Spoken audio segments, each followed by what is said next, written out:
The world is fire and grit. Mud clutches his boots. Bullets whip past like hornets. Cole Rourke's ears ring so hard the mountains feel hollowed out. Smoke from a burning Hilux twists into the slate sky.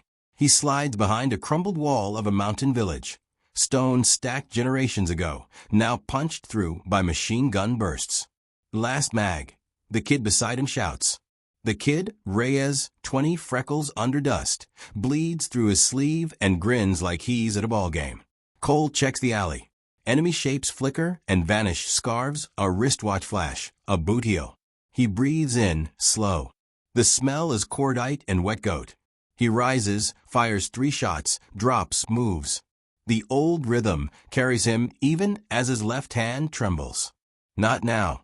Ghost 2, I need smoke on my mark, he says into the radio. His voice is steady. That matters. Mark Green. East Ridge. A thump in the valley.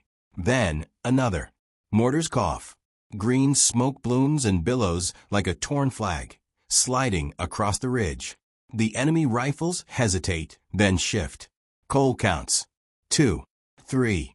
He stands and runs, grabbing Reyes by the plate carrier, hauling him over rubble. In the doorway, a woman with a headscarf clutches a child, eyes flat with shock. Cole scans, no rifle, no wire. He nods once, keeps moving.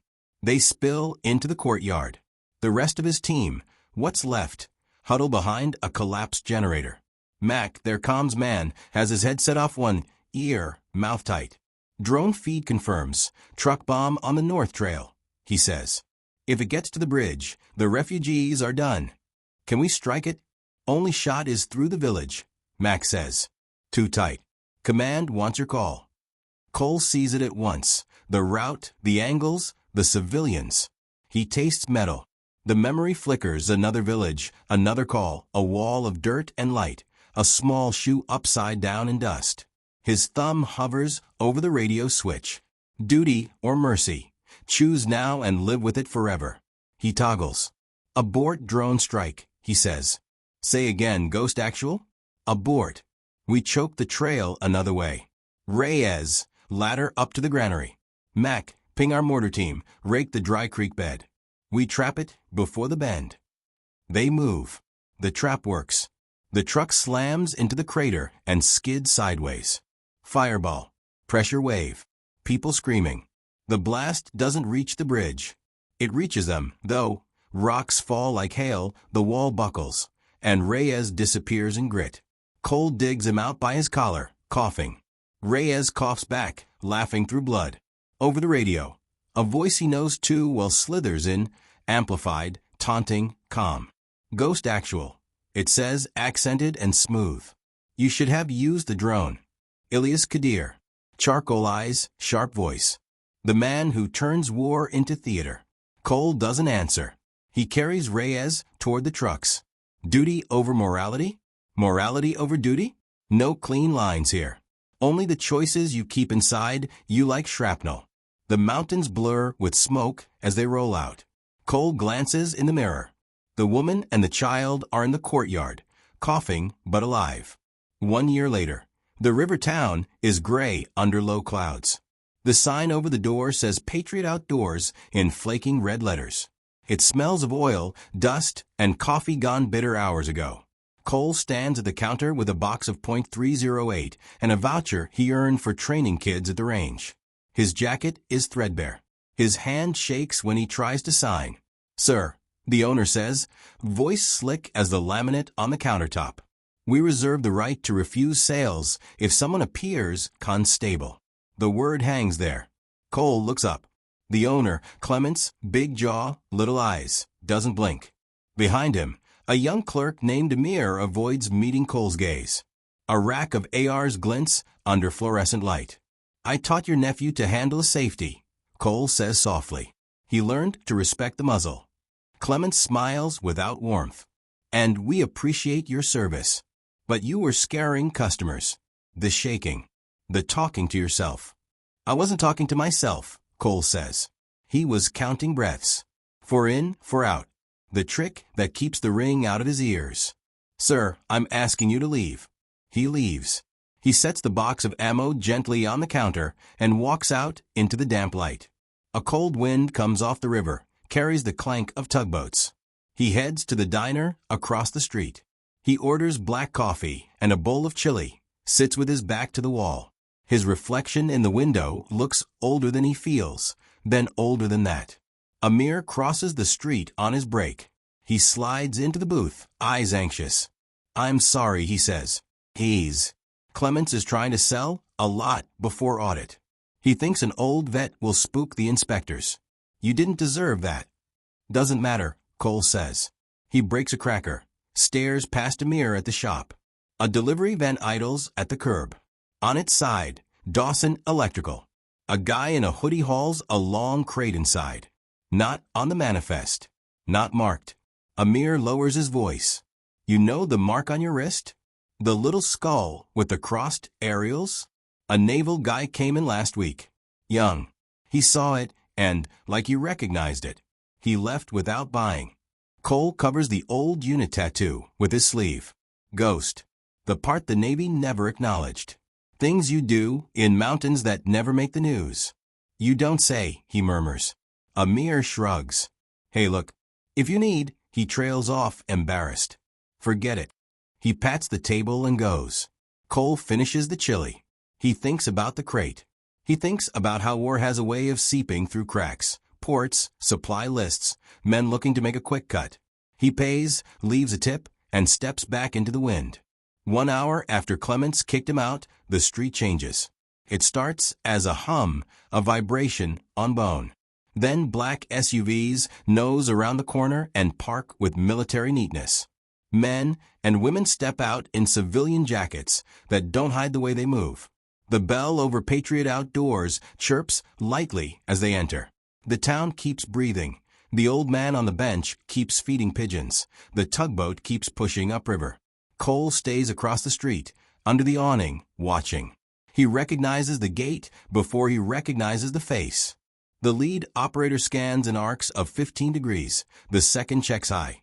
The third pushes to the back door without looking. That rhythm lives in his muscles, too.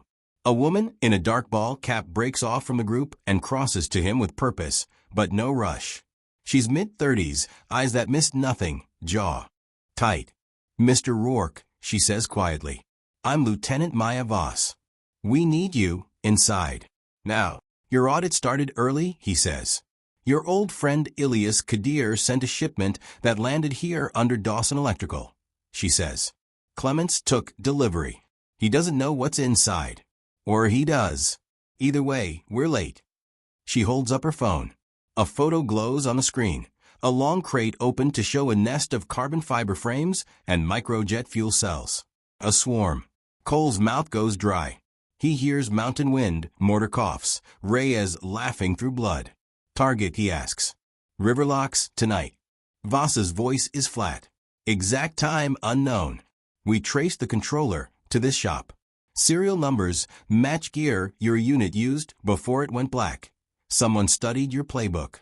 We saw your tattoo on camera last week. The kid who saw it is inside, scared. He called us. We're here because of you." Across the street, the door bursts open. Amir stumbles out, white-faced. "The crate's gone," he gasps. "Clements says the van came back. They took it out the back, said it was the wrong address. I tried to stall. A hard buzz grows over the river. Not a tugboat. Higher. Fast. The kind of sound that makes your nerve endings remember." Voss looks up. "They're testing range," she says. "We don't have time. Mr. Rourke, Cole, are you coming?" Glass shatters in the gun shop window. A small device skitters across the display like a beetle and clicks to life, lights pulsing, antennae unfurling. Every phone on the block chirps at once, an identical text flashing. Release in 20. Coles are pounds. He can feel the choices lining up again. Duty, mercy, the cost either way.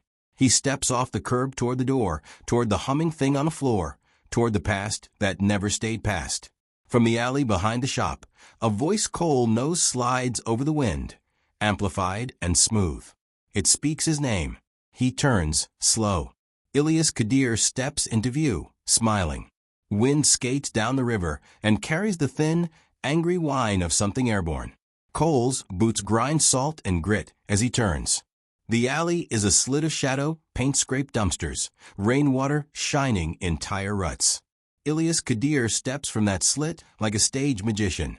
Well-cut jacket, clean hands, a face arranged into a pleasant mask. "Cole," he says, as if greeting a neighbor. "You made the right call on that ridge. Saved many lives. It's why I wanted you here." Voss angles to the side, wrist mic tucked under her jaw. Two operators ghost toward the back of the shop, another shoulders to the roof ladder. Cole's eyes are on the thing that skittered from the broken window, palm-sized, beetle black, antennas breathing. "What is it?" Voss murmurs. "A relay," Cole says. "Frequency hopping bridge." It's sniffing for the controller and shouting the handshake to the swarm. His mouth is dry. The words taste like old metal. If it locks, they launch. Phones around the block vibrate again. New message. Release in 18. Kadir watches Cole read the screen and smiles with just his eyes. The river locks are, what is the American word, critical infrastructure. Every boat held upstream is a machine with a clock in its belly. Open the gate there, and you unspool 100 chains at once. "You're late to sell me on your poetry," Cole says. He steps forward just enough to make Kadir turn his shoulders.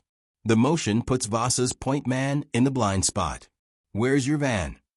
3 blocks. "You'll never catch it." "That is not the game, old friend." "Stop calling me that." "Then call me your student," Kadir says lightly. "You taught me, remember? In the mountains. Not with words, but with choices. You spared the bridge. Today I spare the town, if you let me walk." He lifts his sleeve. On his wrist, ink that makes Cole's stomach drop. A tiny skull over crossed aerials. The ghost mark, copied with surgical precision. Voss's gaze flicks to the ink, then to Cole. "We've got 4 minutes to hard lock that relay," she says, voice low fast. "Can you kill it? If I crush it, redundancy kicks to satellite. If I jam it, they hop. Best play is cage it, make a Faraday box." "From what?" Cole glances through the shattered glass into Patriot Outdoors. He sees the aisle ends, gun oil, cleaning kits, steel ammo cans. A battered microwave with a price tag hangs above a stack of camping stoves. "From that," he says. Voss doesn't blink. "Do it." "Amir," Cole calls. The clerk is already moving, eyes huge, hoodie dark with sweat. "I'm here." "Plug that microwave." Door open. "Now." Cole goes through the window. Glass bites his palm. Gun oil and dust slap his nose. Clements appears from behind the counter, face white, a 12-gauge in trembling hands. "Get out of my store." Clements barks. "I got it right." "Put it down," Cole says. He doesn't slow. The beetle device chatters on the floor, LED strobed. He scoops it in a rag and feels a static sting up his wrist. "Door, Amir." The microwave yawns like a metal mouth. Cole slaps the device inside and yanks the door shut. The hum is instant, petty, domestic. The device's lights dim, then flicker. The text on phones pauses. Release in 14. 14. 14. Voss exhales through her teeth. "Good work." Clements gawps. "You can't just..." His eyes dart toward the office. "I don't know what that was. Dawson told me." "Save it," Voss says, crossing to him in 2 long strides. She strips the shotgun with calm economy, breaks it open, throws the shells into a sink. "Where's the back room?" Clements swallows. "Where the deliveries come in. But I swear to." The rear door explodes inward. An operator in civvies staggers through, slammed by a wave of peppered plywood and smoke. Behind him, a figure in ballistic hoodie and welding goggles, spraying with an automatic. The room becomes noise and splinters. Cole drags Amir. Down. Voss is already firing 2 clean pairs, center mass. The goggled shooter jerks and falls halfway across the threshold. Something metal rolls, a can the size of a fist. Hisses white. "Gas," someone shouts. Cole's eyes burn. He grabs a towel, shoves it into Amir's hands. Over mouth. Crawl.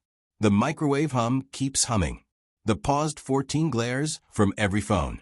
Kadir steps through the smoke like he rehearsed it, hand lifted, palm open. No weapon. Another device sits there, thin as a coaster. I advise no more bullets, he says mildly. This one listens. It will translate any unscheduled shock as consent. Don't, Cole tells Voss without looking. His heart thuds double time. The old ring in his ears spikes. Kadir speaks, as if they're alone. I come with you. I call my van to abort. The swarm lands quietly in the reeds. I leave, you keep your pride, and the locks become incense on the water. Voss wipes tears from gas and keeps her pistol steady on Kadir's forehead. You want us to believe you abort with your thumb and not detonate. You want to believe you can stop me without mine, Kadir replies, amused. In the office doorway, the fallen gunman gasps and rolls. It's not a man. It's the delivery driver who brought the crate. Barely more than a kid. He coughs, tries to speak. His teeth are pink. He reaches for Voss's ankle. She shifts just enough to avoid the grip, never taking the sight off Kadir. Amir makes a sound like a small animal. It's baser, he whispers. He's my cousin. He needed work. Mr. Clements. Clements blanches. I didn't. He said he had a contractor card. The guilt in the room shifts like weather. Cole feels it trying to drag him sideways. Not now. He leans on the counter, grabs a roll of aluminum foil, shreds strips with his fingers, and starts wrapping the microwave like a Christmas present no one wants. Layers, tight, smooth, overlapping seams. Voss flicks her gaze once. She understands. Cage the cage. Cole, Kadir says, voice softer. Do you remember the shoe? Blue canvas. Small. His words slice where memory lives. You carried that grief like a talisman for a year. But guilt is only useful if you spend it. You studied the wrong man, Cole says. The foil whispers as he winds it. I'm done spending. Phones buzz again. The count, frozen at 14, judders to 13. 12. The microwave hiccups. A spark pops under the foil, a moth's death. Then the hum steadies, lower, deeper, like a big cat's purr. The count stops at 11. Kadir's eyes narrow.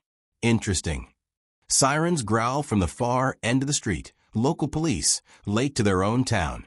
Voss's thumb brushes her mic, locked down the block. Cut traffic at Rivergate and Wharf. Eyes on the water, all teams. They may pop from the reeds. Copy, crackles back. North team sees, wakes upstream, multiple. Cole doesn't look up. He keeps smoothing foil until the device is a dull silver brick. The hum goes steady as a vein. Now what? Amir whispers. Now we make him nervous, Cole says. He lifts his eyes to Kadir. You brought me here to choose. I choose you. He steps around the counter fast and close, getting inside the radius where men forget they have hands. He slams Kadir against a rack of rifle cases, forearm under the throat, the old roughness returning like a coat he never burned. Kadir's coaster device wobbles in his fingers, but doesn't fall. Call your van, Cole says. Right now. Kadir smiles through compressed trachea. Of course. He taps his device once. Somewhere outside, an engine coughs. Tires squeal. The van, yes, but running toward them, not away. In Voss's earpiece, be advised, unknown van reversing down the alley. The front windows flash white. A drone, sleek, carbon, pregnant, with a shaped charge, slaps against the glass like a bat. It sticks. Another slaps beside it. Another. The glass bows and moans. Phones buzz in unison one last time. Release in 00. The river answers with a sound like rain becoming a roar. The shop window detonates inward. Glass turns to knives. The first drone blossoms in white fire. Racks of rifles scream like struck tuning forks. Cole feels the shockwave punch his ribs. He grabs Amir by the hoodie and drags him behind the counter as the second drone's charge tears a rack clean off the wall. The room smells like ozone and burning varnish. Exit. Now. Voss shouts, voice hoarse from gas. She tackles Clements toward the office door as her team fires short bursts, shredding the doorway. Another drone slaps against the window frame but doesn't explode. Its rotor screams, stuck. Then a fourth, sleek and glossy, angles through the shattered glass like a falcon. Its nose light glows red. Cole heaves the microwave brick with both hands, hurling it across the room. It collides with the drone midair. Foil and sparks explode. The drone spirals, detonating harmlessly against the ceiling. Go! Cole bellows. The team pushes through smoke and wreckage into the alley, weapons raised. The cold night air tastes clean for half a second before a new roar rolls over them. The sound of engines overhead. From the river, dark shapes rise like ghosts, skimmer drones, each one the size of a dinner table, sleek bodies reflecting street lamps.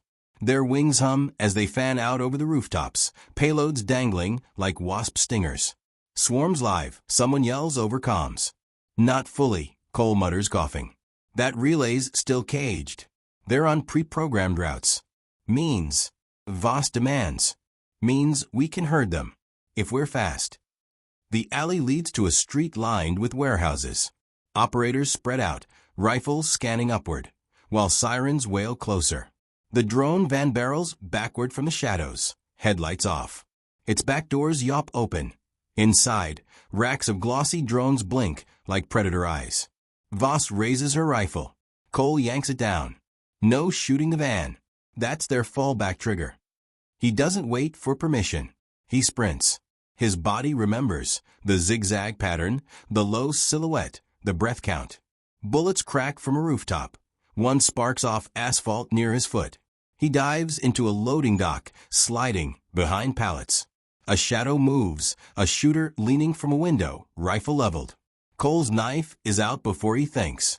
A flick, a grunt, and the shooter crumples back. He grabs the fallen man's carbine and peers through the sight. The van's driver is reversing fast, one hand on the wheel, the other clutching a detonator. Cole squeezes off 2 shots. Glass explodes. The driver slumps. The van jolts, slams sideways into a dumpster. Voss blocked that alley. 2 operators sprint to pin the van. Cole scrambles out, breath ragged, ribs screaming from a blast. He yanks open the driver's door, hauls the body out. The detonator dangles by a cord. His fingers close on it like iron. The drones above pause midair, their red eyes flickering. He presses a button, heart hammering. One by one, they blink yellow, then blue. Hover mode. They're grounded, he gasps. For now. Voss is already scanning the racks inside the van. How many? 40 plus. Enough to flatten the locks. A shout echoes from the shop's direction. Cole spins. In the alley, Kadir walks calmly, hands raised, flanked by 2 of his men. His smile is soft, almost paternal. You learned, Kadir calls. But not enough. Look. Cole looks. The river glints under street lamps, and he sees more shapes rising farther out. Bigger, heavier. A second wave. Kadir's men fire first. Voss ducks behind the van, returning fire with surgical precision. Bullets snap past Cole's ear as he dives behind a crate. Kadir steps forward through the chaos, voice carrying like a sermon. I didn't come here to kill you, Cole. I came to show you the war hasn't ended. You retired. But ghosts don't retire. Neither do cowards, Cole snarls. Kadir's smile doesn't falter. Then come with me. Watch from my side, just once. Tonight, you'll see what happens when the machine you served eats itself. Cole's radio crackles. We've got a visual, second swarm inbound from upstream. Bigger payloads. 2 minutes out. He locks eyes with Voss across the van. She's out of cover, kneeling in the open, mag dry. A bullet pings off the hood inches from her head. She grabs another mag, slams it home, but there's no time. Kadir raises his hand. A drone swoops low, targeting Voss. Cole doesn't think. He sprints, shoving her down as the drone fires. The explosion lifts him off his feet. He wakes to ringing ears and a sky full of smoke. Voss is shouting his name, but it sounds like it's underwater. His arm is on fire. He can't feel his fingers. Shapes move above, Kadir's silhouette against the glow of fire. You saved her, Kadir says, crouching. But not the city. Look. Cole forces his head to turn. Over the river, the second swarm descends in formation, blinking red. 2 minutes, Kadir whispers. and nothing can stop them now. Then Kadir steps back into the smoke and vanishes. Cole coughs, dragging himself upright, blood dripping down his sleeve. He fumbles for his radio. Command, second wave, heavy payload. They're targeting the dam, not the locks. Silence. Then a voice crackles back, sharp, terrified. We don't have intercepts ready. We can't stop them. The drones sweep lower, their wings glowing like embers. Voss grips Cole's shoulder. Then we improvise. Behind them, the van full of drones hums. Every unit still grounded, every payload intact. Cole looks at it. An idea forms, reckless, suicidal. Help me rig the van, he says. Voss blinks. To what? He smiles grimly. To fly. Cole's ribs scream with every breath, but his hands move steady, fast. Voss crouches beside him, eyes darting between the humming van and the river where the swarm advances like a cloud of fireflies from hell. Explain, she demands. Van's drone racks, Cole pants. We tie the racks into the throttle, lock the doors, run it straight at the swarm. Force them to detonate on one point. That'll kill you. Not if I jump. Voss doesn't argue, but her jaw tightens. She tosses him a multi-tool. The van hums as he strips wires and reroutes circuits, each motion muscle memory from a lifetime of improvising death. Overhead, the first drones from the second wave sweep past the street lamps, casting jagged shadows across the alley. Operators fire at them, but the swarm moves too fast, weaving like a school of fish. Sirens scream closer, then fade. The police are retreating, not advancing. Rear rack slaved, Cole mutters. Door servos, hot wire these to lock. He slams the van's doors shut and rewires the actuator. They hiss and click tight, sealed like a coffin. Front seats. Voss asks, sliding in beside him. He cuts her off with a look. I drive. You guide. No debate. Her lips press into a thin line. Fine. Then we set the fuse.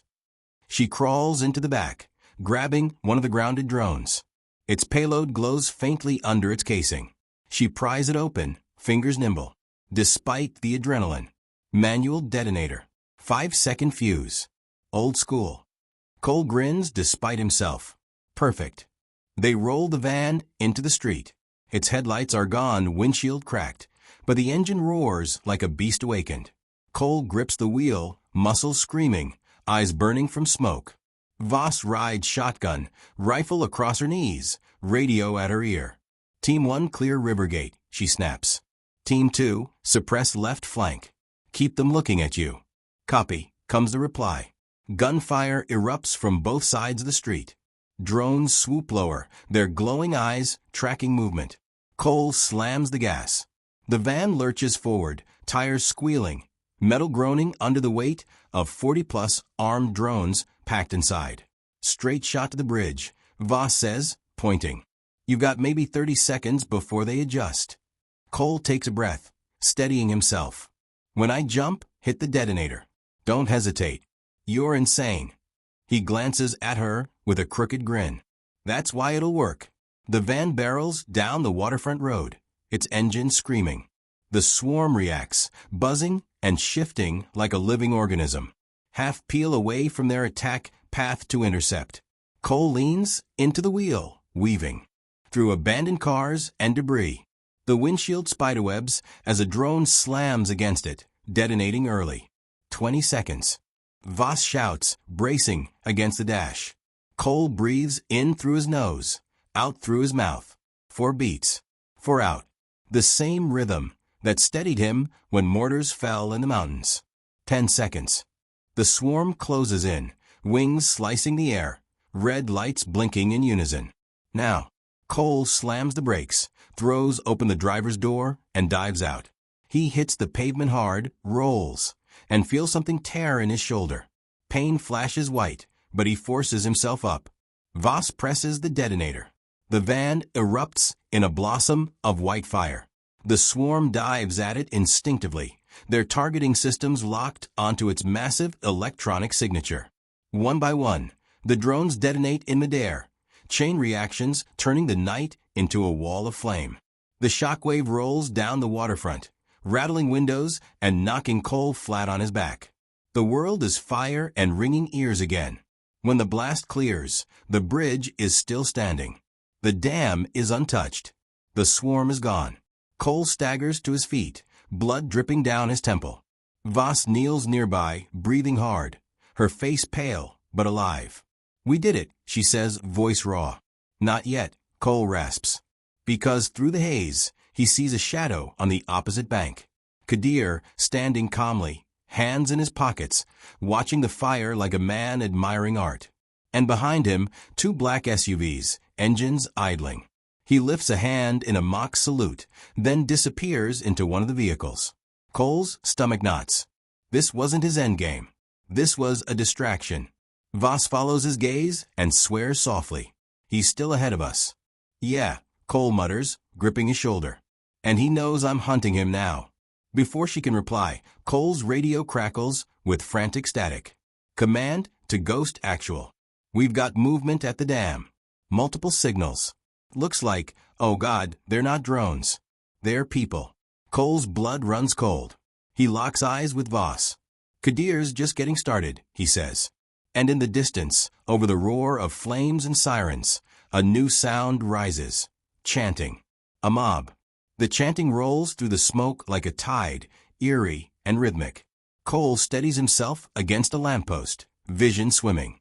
Downriver, the dam looms in silhouette, floodlights glowing like angry eyes. Shadows writhe at its base, dozens of figures moving with mechanical precision, their chants echoing off the concrete. Voss reloads her rifle with shaking hands. "They're not rioters," she murmurs. "That's formation."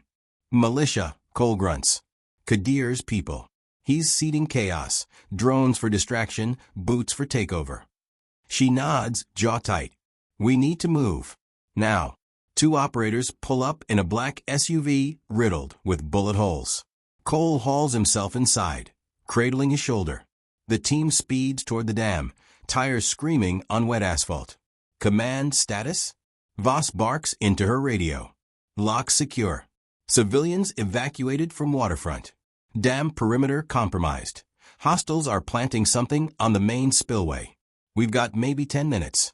Cole's mind races. 10 minutes to stop a cascade that would drown half the town. "Get me a schematic," he snaps. A tablet is passed back. He studies the blueprint through the haze of pain. "Spillway's choke point here," he says, tracing a finger. "If they breach it, the gates fail. We need the control room before they do." The SUV screeches to a halt at a side service road. Cole jumps out, body protesting every step. He motions for Voss and 2 operators to flank. We go quiet. No heroics. The night smells of river water and smoke. Floodlights sweep across the dam's massive structure. Cole leads the team along a maintenance catwalk, boots clanging softly against steel. The chanting grows louder, more ritual than rally, as if Kadir's men are sanctifying their sabotage. Halfway across, Cole freezes. A shadow moves below, one of Kadir's soldiers, rifle slung, radio at his ear. Cole signals, and Voss slips forward like a phantom. 2 muffled shots. The man collapses soundlessly. They press on. At the spillway, they see it, a dozen men in tactical gear, moving in practiced unison, planting charges along the concrete face. Each man wears a chest harness packed with explosives. Suicide engineers. Cole's blood runs cold. "They're wired to blow with the charges," he whispers. "You shoot them, the dam goes." Voss swallows hard. Options. Cole scans the area. A narrow stairway leads up to the control tower. "Get me up there. I'll flood the auxiliary sluice gates, wash them off the wall." Without blowing it? Hopefully. They sprint low, sticking to shadows. Bullets crack as one of the militia's spots movement. The team scatters, returning fire. Cole barrels up the stairwell, shoulder screaming with every pull of a railing. Inside the control tower, the room is dim, humming with old machinery. Cole slams the door and wedges it shut with a steel rod. He stumbles to the main panel. The schematic glows faintly, manual overrides, hydraulics, alarms. He yanks the auxiliary lever. Nothing. Dead system. A laugh crackles through a speaker overhead. Kadir's voice. Old friend, you think I would not anticipate this? Cole grits his teeth. I'll find another way. Find all you like, Kadir purrs. You're fighting ghosts. Cole's hand hovers over a red emergency lever. A fail-safe. Pull it, and the sluice gates open instantly. But the force could tear the dam's lower supports. Cole, they're planting the last charge. Voss's voice over the radio is strained. He looks at the lever, then out the window at the men working below like clockwork ants. One is already kneeling, thumb on a dead man's switch. Duty or mercy? The same choice all over again. Cole slams the lever. The dam shudders like a beast waking. Water explodes through the auxiliary sluice gates, roaring like thunder. The militia below is thrown into chaos, swept from their positions by a wall of white fury. Explosives detonate prematurely, but underwater, the blasts muffled, contained. The tower shakes. Concrete groans. Cole grips the console as alarm scream. Charges neutralized. Voss shouts, but the supports are cracking. Cole grabs the radio. Evacuate. Now. He sprints for the stairwell, but the tower lurches. A support beam snaps with a deafening crack, sending him sprawling. Voss bursts through the door, grabs his good arm, and hauls him upright. Come on. They race down the stairs as chunks of concrete rain around them. The roar of the water is deafening. The dam trembles, but holds. They reach the base, drenched and gasping. The militia is gone, washed away, or fleeing. Emergency sirens echo across the valley. Cole collapses on the grass, coughing up river water. Voss kneels beside him, face pale but determined. You saved it, she says softly. He stares at the dam silhouetted against the firelit sky. For now. Hours later, dawn creeps over the river. The dam stands scarred but intact. National Guard trucks roll in. Reporters swarm the perimeter. Cole sits on the tailgate of an ambulance, shoulder bandaged, ribs strapped.